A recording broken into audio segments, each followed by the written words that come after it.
For years, they were known as the most powerful duo in Formula One. Christian Horner, the charismatic team principal and adept at playing the camera, stood side by side with Helmut Marko, Red Bull's tough, uncompromising, and ruthless motorsports advisor. Together, they built Red Bull Racing into a dominant force in Formula One, conquering the world with championship titles with Sebastian Vettel and then Max Verstappen. But behind this immense success, cracks slowly began to appear. A long-hidden power struggle finally exploded to the surface. For the first time, Helmut Marko reveals the full, explosive story behind Christian Horner's downfall, a story that rocked the Formula One paddock and changed the face of Red Bull Racing forever. In a shocking interview with Dutch media, Marko described Red Bull as a team in the throes of internal turmoil. He alleged a toxic atmosphere, high-level political intrigue, and an unbridled desire for power. All of this, Marko claimed, not only destroyed the team's internal relationships, but also directly harmed its on-track performance, even robbing Max Verstappen of his world championship title. The seeds of this conflict, Marko said, began to grow in 2022, when the health of Red Bull founder Dietrich Mateschitz began to deteriorate.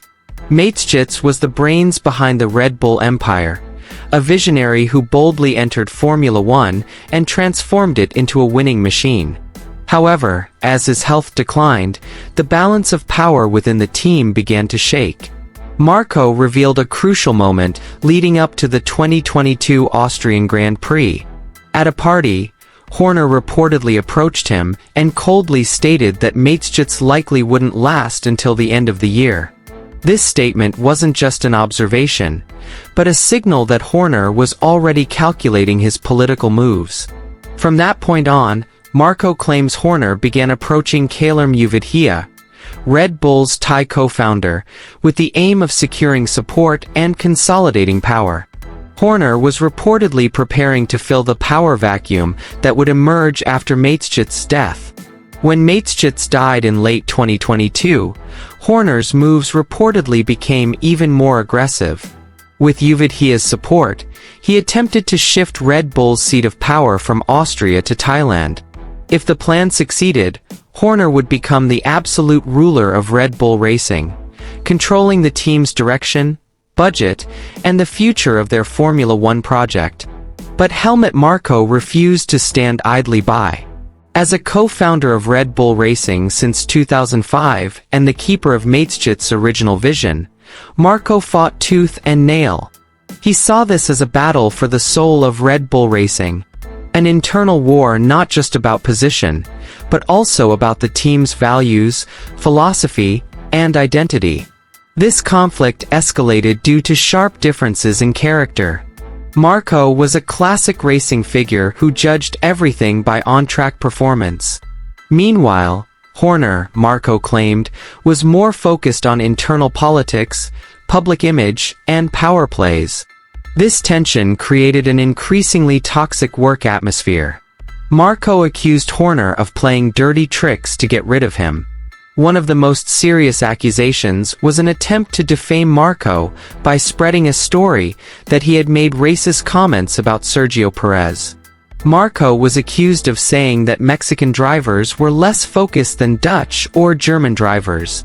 Marko vehemently denied the allegations, calling them a deliberate fabrication designed to destroy his reputation. He also claimed Horner tried to get him suspended in 2024 by spreading rumors that he had leaked confidential information about Red Bull's engine development, which was behind schedule and could have led to Ford's withdrawal as a partner. These allegations were extremely serious and could have resulted in immediate dismissal. However, Marko reiterated that these were lies. The only reason the plan failed, according to Marko, was the interference of Max Verstappen. In Jeddah, Verstappen openly expressed his support for Marko and hinted that there would be serious consequences if he were removed. The world champion's loyalty to his mentor saved Horner's position, at least temporarily. All these allegations painted a very different picture from the friendly and affable image he had portrayed to the public. He was a leader willing to do anything to maintain power, both on and off the track. The culmination of all this came in the 2025 season.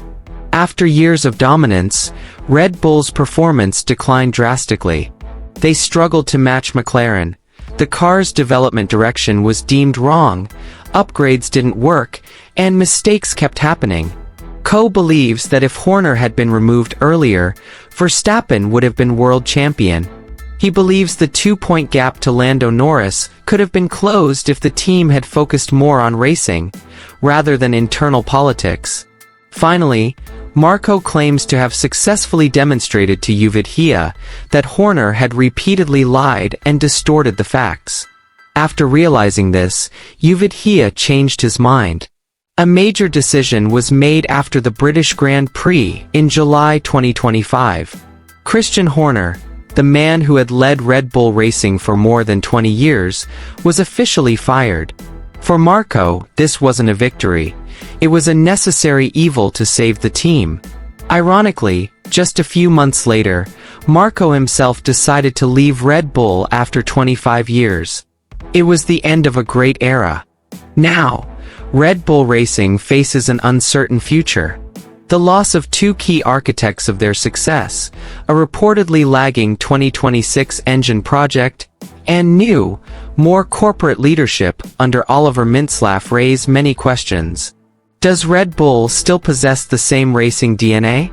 Or will he lose his edge in the world's most competitive sport? Max Verstappen is watching everything closely. His contract runs until 2028, but a performance clause leaves him open to a potential exit if Red Bull fails to provide him with a winning car in the new era. One thing is certain: the Red Bull Racing story is not over. This drama has just entered its next chapter, and its repercussions will be felt for years to come. Now the question remains: is this the beginning of a new revival, or the beginning of the downfall of a dynasty?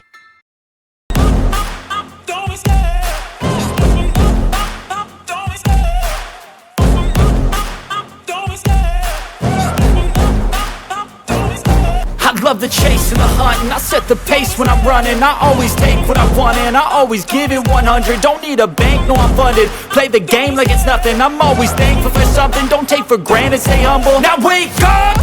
It's time to look at the enemy. Look in the mirror if he is no friend to me. It's not working out.